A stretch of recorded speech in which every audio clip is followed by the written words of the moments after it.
Excellent. So, he already introduced me, so I will go very quickly to who I am. That's me. Resemblance is obvious.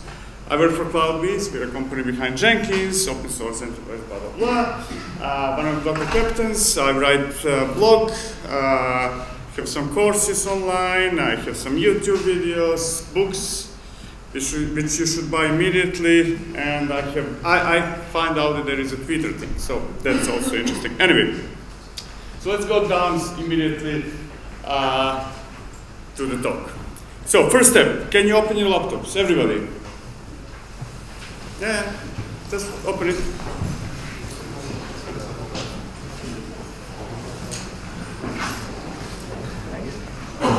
Yeah? Okay. Now go to your cluster, destroy a single server, random one, completely random. Yeah, go ahead.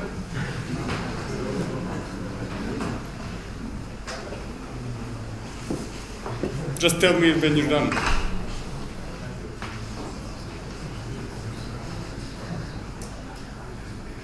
What? Are you finished? Yeah? And then close your laptop. Don't look at it. Just close your laptop. There is nothing wrong happening. Because destroying a server, that happens all the time. The fact that you just destroy, you probably didn't. So, when that happens, usually the reaction is that it's a complete disaster, right? We cannot destroy intentionally one of our servers. We cannot destroy intentionally one of our data centers. And yet, that is something that happens all the time, right? I mean, whomever worked in this industry more than a few months knows that servers get destroyed by themselves all the time. Processes are failing all the time. Even whole data centers are going down all the time. And yet, when I tell people, just go there and destroy one of your servers, just bring it down, people pick up, as if that's something completely unexpected. I had no idea that actually servers can be destroyed or might fail. And that's a reality, especially if you go to, if you start using service clusters, applications at scale. Once you start counting into hundreds or thousands of servers or hundreds of thousands of applications or services, replicas, and so on and so forth, those things happen all the time. Whomever thinks, for example, that AWS is reliable, and when you create a server, that server is going to stay there for long, is terribly mistaken. And the same goes for your physical hardware. It may be mainframe. That might be lasting forever, but that's a separate story. Anyway, so I think that today we need to look at those things, infrastructure and deployments and so on and so forth, quite differently than we were looking at them many years ago. Not many, a few years ago. But for the moment I'm going to go a bit back in time and start speaking how we got here, right? And some of you might actually find yourself at a different point of time right now. So, like, I don't know, maybe 10 years ago, not even more than 10 years ago, working in the software industry required a lot of patience, right? Because when you need a server, usually you would open a Jira ticket, if that existed 10 years ago, I'm not sure, and then you would wait for a few months until that server physically comes to your building, and then you would be very happy because you see the guy entering the building, bringing the servers, and then you would realize that actually you need to wait a few more weeks, maybe even a few more months, until somebody in some department, probably sitting in some basement, usually basement, configures that server, and finally a few months later, you're ready to work, right? And back at that time, you couldn't do actually much on your laptops anyway. So if you were not patient at that time, 10 years ago, you would really freak out completely because everything took a lot of time. And to make things more complicated, even today when I visit some of the big enterprises and I say, okay, I need 3 servers, they still very often respond, oh, that's a process. A few months and you will get it. But those days were gone the moment virtualization was introduced, right? VMware, there are others. They created a fantastic thing that you can virtualize your servers so that your resources are utilized better. And virtually you can get, you can get a new server in a matter of minutes, right? Virtual server, matter of minutes. Now, I'm yet to see a case where actually really on-prem servers, companies with on-prem servers provided service that people, developers, testers, whatever they are, get service in a matter of minutes. But at least that was a promise, which was never fulfilled, I think.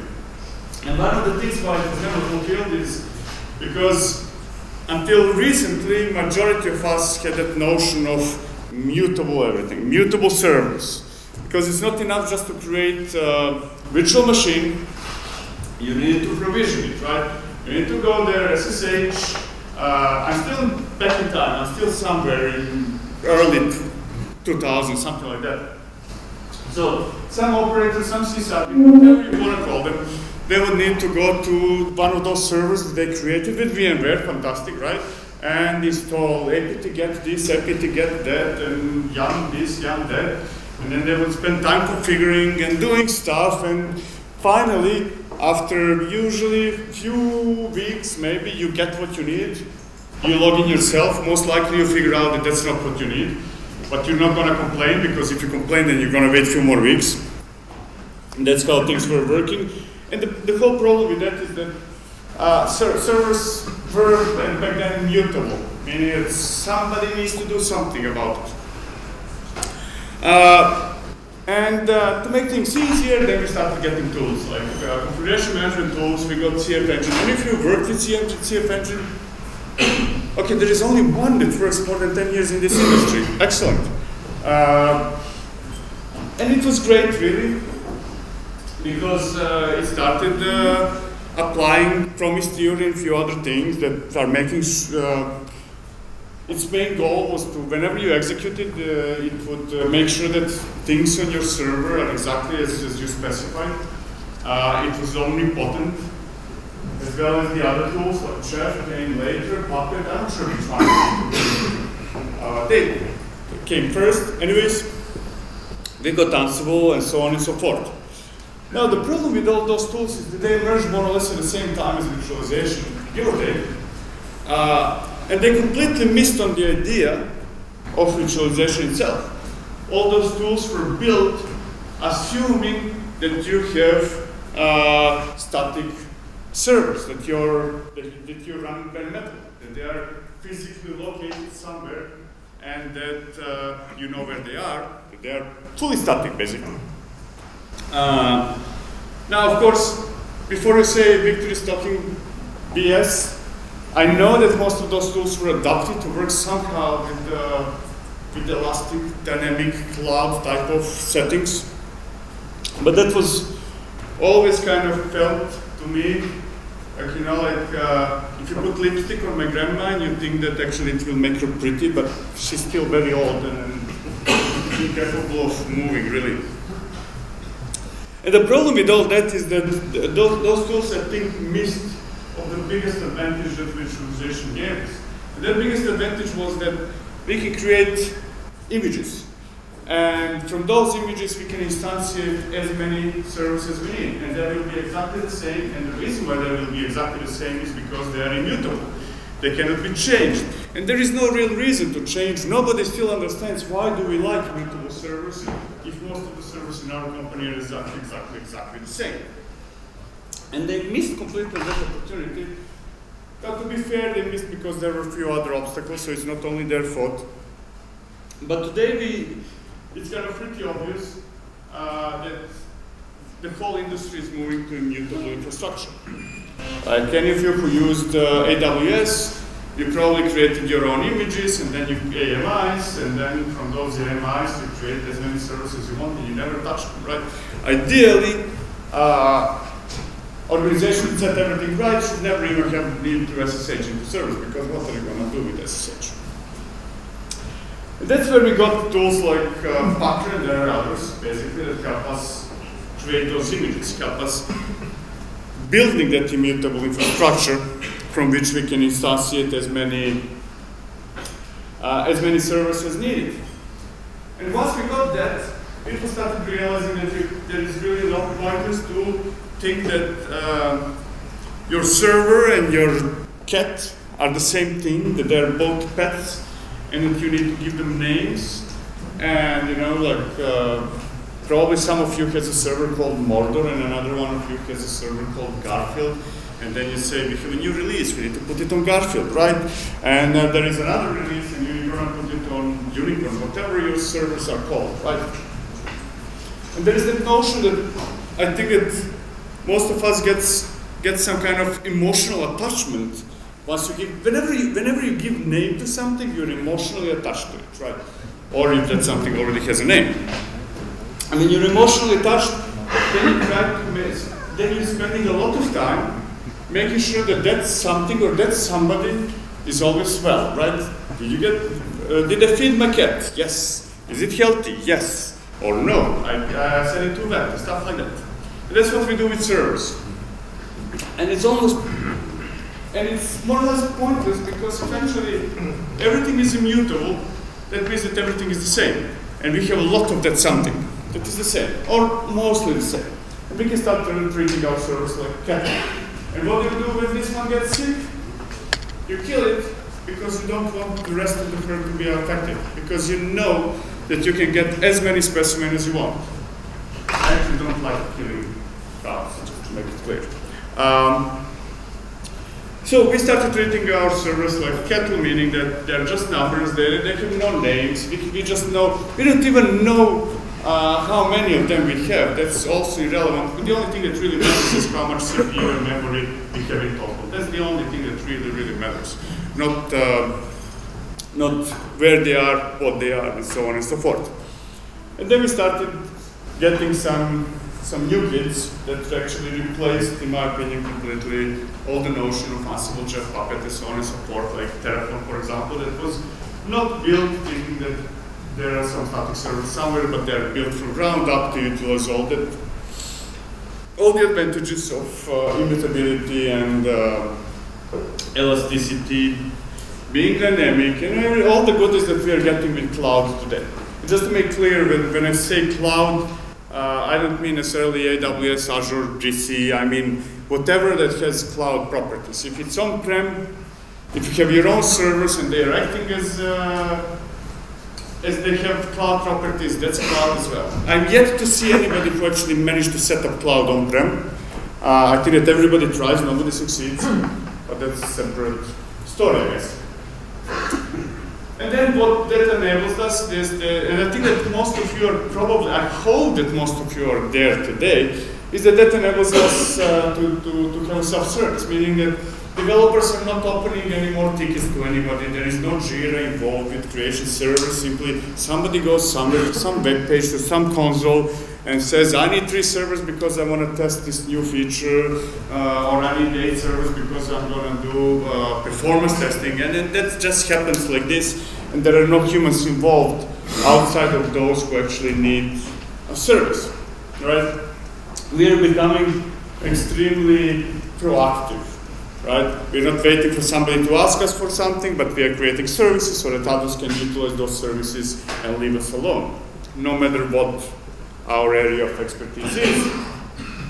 And now once we apply all that, immutability, self-service, and quite a few other things, we can make things dynamical and elastic and make sure that our data centers are contracting and whatever is the opposite of contracting, to meet our needs and to meet the needs of our application. And finally, everything is fully automated, right?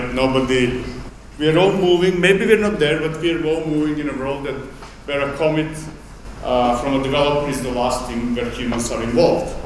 Whatever you need to do, that's okay. You might need to do some testing, you might need to do some infrastructure work, you might need to do this or that, but all that is done before that commit, right? You're all becoming proactive and doing your work so that it's done in a way that it's waiting for that final thing to happen, which is commit to repository, which initiates all the automation that needs to happen until something is in production. Right? Whether that involves creating new servers or deployment, testing this, building this or that, that's irrelevant. It's fully automated. And it's fully automated for a very good reason, because there is really no, I cannot imagine, and I'm pretty sure that none of you would like to do exactly the same every single day, unless you're into job security. So we're giving to machines everything that's repeatable, and finally starting to use our brains, things that they created that were yesterday. So that was infrastructure. That's where we are today, I think. Now let's move into services. And services are passing kind of similar story, I think, throughout, partly similar story throughout time. One of them is that we know that, we think, whatever we want to put it, that monoliths are things of the past. And not because, not maybe necessarily for obvious reasons, kind of like, oh, it's easier this or that for monoliths, but simply because we cannot have efficient teams working on monoliths, simply because a team cannot be efficient if it's more than 6 or maybe 8 persons, right? If you need more than that number of people to do everything from the beginning to the end, and when I say 8 people, I mean that includes testing, developing requirements, deploying whatever, monitoring. Well, that should be up to 8 people, right? Because simply more than 8 people introduces too much lean time, too much talking, too much administration. It's not a team. I mean, 20 people was my 25 was the size of a school class when I was a kid, not a team. School reunion, when you include all of them. Anyway, and there are obvious other problems with monoliths, like how do you scale monolith? How do you make multiple copies of a bottleneck of a monolith when you cannot actually just take that part out? You need to scale everything, and that's always very, very painful. So we're moving between microservices, well-established contracts between services that communicate through their APIs. We have small teams that all work independently. You already heard that story. And I think the most interesting part about microservices is that they are not new, really. Like whomever is using Linux here, that's microservices-based architecture, right? You have a lot of small programs that are very focused. They're focused on a single objective. They do it very well. And when you want to accomplish some complex operation, you don't create a huge program that does it. You just connect all those different small, very specialized tools, pipe them one to each other. They all have well-defined inputs and outputs, and you do very complex things without having complex applications. Now, of course, there are practical reasons why we were not adopting microservices more than 5 to 10 years ago. Many of them are technical. I'm going to go through that soon. And at the same time, once we started adopting microservices, we started realizing, and now we're going back to infrastructure, dedicated servers for something that small is just silly, because it's contradictory for obvious reasons. So if infrastructure, if you can describe infrastructure as being herd, where actually simply we have many specimens of something that is continuously fluctuating and so on and so forth, you can describe our applications as fleas on those animals. They're jumping from one to another. You don't know where they are. You just know that there is a lot of them on those cows, somewhere roaming around, jumping from one to another. Destruction of any of those cows will not actually destroy the fleas. You're going to just jump to the next one. You don't know where they are. You know that they exist. And that's pretty much everything you do need to know, and they're pretty resilient. And the same thing like in infrastructure, mutable applications are simply hard to manage. And more than manage, you cannot really have that type of dynamism. You cannot have replicas of applications jumping around, moving from one server to another if they are mutable, because how do you know what should move from here to here if random things were changed on those applications? So they need to be in some form of images. You can even build virtual machine images for every release of your application, and you're still immutable. That's okay, just very slow. So we're moving to immutable applications with all those dynamic elastic, blah, blah, blah, to make it, you already know those things. And once you reach that level of small applications, immutable everything, infrastructure applications, and so on and so forth, you can finally, I think, aim for continuous deployment. And continuous deployment goes back to what I was speaking initially. Every commit everything that happens after commit is fully automating, everything goes to production, we're deploying multiple times a day, because it gives us obvious benefits, one of them being that we are faster than competition, and we know what users want because we are continuously getting feedback from those same users. So I think that's where we are today. Actually, maybe not even today. That's where we were maybe a couple of years ago. What we are aiming to, I think that the industry is striving to get soon, is to start building self-sufficient systems that can operate without humans. Mostly without humans, like humans. And one of the analogies, I think, between systems that we are trying to build and the rest of the universe are our bodies. It doesn't have to be human, it can be sheep, it doesn't really matter.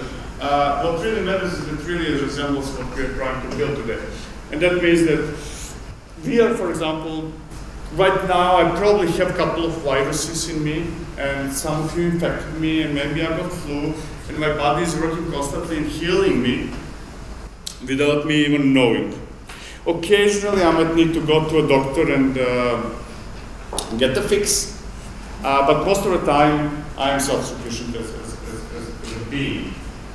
And part of the reason why I think that is happening is that bodies consist of a huge amount of cells, right? Our smallest unit is not arm, it's not, we are not single cell organisms, because if we would be, we would die very quickly. The first thing that happens to us would kill us. Since we consist in so many tiny pieces, destruction of any, not any, but most of things that happen to us and destroy parts of our being, our cells, are not really affecting us, at least not in a dirty way. So self-healing, if we split that into self-sufficiency into self-healing and adaptation, I think that self-healing is where we are right now today. We have the tools, and you will hear talks. Some of you were in workshops yesterday. You will hear many tools, many talks about tools today, like Kubernetes, for example. That's out of the box. Okay, sorry, Kubernetes is nothing out of the box. But once you set it up, it gives you self-healing capabilities. And self-healing capabilities can be described as there is a described state. You describe how something should look like. There should be 5 replicas of this, you should use this much memory, CPU, and so on and so forth. You describe a state, send that description to some entity like Kubernetes or Mesos, whatever you're using. And that something is making sure that the system is always healed, meaning that it's always in the desired state or a designed state. So if you set 5 replicas of this application, there will be always, no, sorry, not always, most of the time there will be 5 replicas of that application. There might be a short hiccup, but soon afterwards it will recuperate itself. That's already done, that's fixed, we know how to do it, we just need to rewrite all our applications, but apart from that, it works pretty well. The next step where we're going, I think, and where we will hear a lot of talk, my guess, will be to this year, and especially next, is self-adaptation. That means that it's not enough for a system, especially a complex system, to always maintain its state, its designed state, because that state needs to actually fluctuate all the time. It needs to change all the time for a simple reason, because external things are influencing our systems continuously. It's not the same. Nobody can claim that a system that should support 100 users per second is the same system as a system that needs 10,000 users per second. And to make things more complicated, you cannot design a system that should take 10,000 users per second or requests, because if an hour later that usage drops, you're wasting money, you're wasting resources on something that is not used. So that system needs to adapt itself depending on external and internal conditions. And I cannot say that we are there, because still there's a lot of things, tooling and processes that needs to be figured out, industry as a whole, but we are very close, I think. I mean, unless you Google figured out everything before. So, how would we design such a system today? Of course, cloud infrastructure. I don't think that anybody questions cloud. I don't mean, when I say questions cloud, of course you question whether AWS is evil or it's great and stuff like that. But the logic behind cloud infrastructure, nobody questions anymore. Some of you might pretend that it's awful because you're trying to hide behind legislations or God knows whatever is preventing you to go to cloud. You might have very good reasons not to be there or not to have cloud capabilities, but hardly anybody disputes the advantages of it. Microservices, for reasons that you probably heard every single year. Everybody talks about microservices. Containers are unknown. Simply, it would be silly not to use them because they provide half of the capabilities I mentioned before are provided by containers. And ignoring containers today, and we know it's not a fad. It's not something that the reason why I know that containers are here to stay is because nobody speaks about containers anymore. I doubt that you will hear any topic today about containers directly. You will hear about higher level orchestration, but I'll mention that as well. But containers directly, nobody does Docker run anymore, right? So the way how we know that something stopped being a hype and started being useful when you don't have 3/4 of speakers actually talking about Docker run command or anything else. So we have Docker, and so if you don't know what this is, then you're in a wrong planet. I really think so.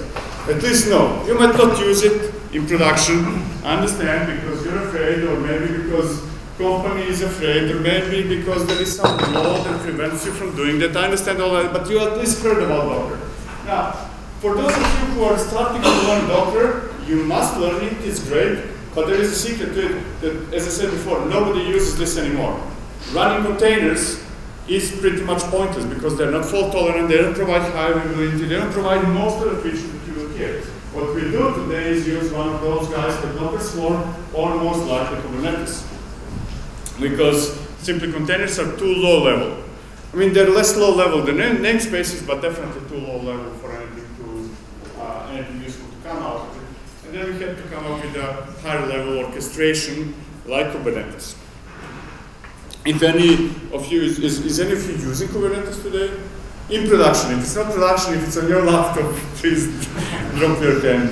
Okay, cool. 5% pointing. I thought Germany is the leading the Europe in everything. No, that's not the case. Okay. Anyway, and if you're using Mesos, is any deadbeat here? I'm terribly sorry, man. That's I'm sorry, because all employees of Mesos left the company, so I don't know what you're doing here. I'm sorry. And with that comes quite a few concepts, like service discovery, for example. If you have your applications, most likely, at least half of you have applications that has a configuration file or a property file that says that has a field database IP. Do you have those? And if you have those, well, that's useless. Because if you apply all the things that I was speaking about, if things are dynamic, if they're moving around, if they're being replicated and here and there, one data center, another data center, all that madness, you cannot know where your database is. I mean, I'm taking database as an example. You cannot know where everything is. You cannot have configuration files because they're useless, because things are moving around all the time. They're highly dynamic. The only way to survive in such a setting is to have a service discovery, one way or another. And service discovery in a nutshell means, I don't know where you are, but I'm going to ask that guy, and that guy guarantees that it's always up to date with all the information about everything happening inside of my cluster. It's highly available, fault tolerant, and all those things that we're speaking about today. One of them, Mesos guy, that's your thing, that's that as well. They're dying together, braced, like lovers in a bed, that bed. LCD, using Kubernetes today, Consul, not used really out of the box almost anywhere, except Nomad, but it's the best solution most likely. And finally, Docker itself has service discovery baked in.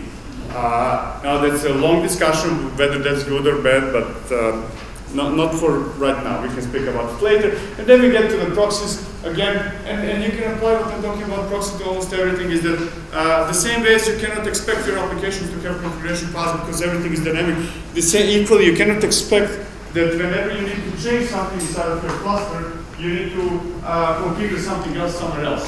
You cannot say, oh, I deployed new application, I need to configure my proxy. It needs to be automated, it needs to be dynamic, it needs to discover where your applications are, and that applies to any infrastructure level tool, not only proxy. I'm using proxy as an example. Traffic is probably the most popular one. This one is not popular at all, but I wrote it, so I need to mention it. And all that leads to continuous deployment. And one of the reasons why I think that continuous deployment is probably the best measure of success of all those things. If somebody in your company, if your CTO asks us, give me one measure, one piece of information that will prove that I'm doing things right, that will be continuous deployment. And the reason why I'm saying continuous deployment is that it's the only thing I think, or the only process I know of that cannot be faked. Right? Because if you're doing continuous, who is doing continuous integration here? No. Oh, okay, excellent. Now, continuous integration, nobody knows what it is. Really, nobody knows. We know that we run something automated, and then there is something that is not automated afterwards. That's the definition of continuous. And we do it very often, whatever the often is. And that can be maybe building something, maybe running some tests, but whatever we're doing, and now this is the important part of our definition of continuous integration. Whatever we're doing in automated way, we don't trust it enough. We're going to do it manually afterwards anyway. That's the definition of continuous integration. Now, continuous deployment, that's an easy one to define. Say, every commit goes to production, meaning there is no way on earth that you're going to fake it. Fake that it's either your process, if really, truly, every commit goes to production, that means that your processes are so well defined, they're so well done, and you trust them so much that any one of you can do a commit to Git and it goes to production. You cannot simply fake that. You cannot bend the definition of it so that it suits your needs and prove that you're doing something even if you're not. Okay, I come from Jenkins, so I need to mention Jenkins is continuous delivery deployment. I don't do nothing today. Anyway, logging. That's another one of the challenges. So now imagine that you have hundreds or tens or thousands of applications, and they're all have some unknown number of replicas, maybe 3, maybe 10, we don't know because they're jumping up and down all the time. So, how do you, when something goes wrong, traditionally, what you most likely do, and I'm not going to answer your question, but I'm pretty sure some of you still do, when something goes wrong, you SSH into your server, and go and check, I don't know, var logs, this file, that file. There is a file that contains information about what went wrong. And that is impossible in today's setting because, first of all, which server you're going to SSH to? Nobody knows. There's many of them. And then, which application produced an error? We don't know. There's many of them. And which replica of that application produced the error? We still don't know that either. So you can literally spend weeks just trying to figure out where are things logged. The things that you need. So we moved into centralized logging.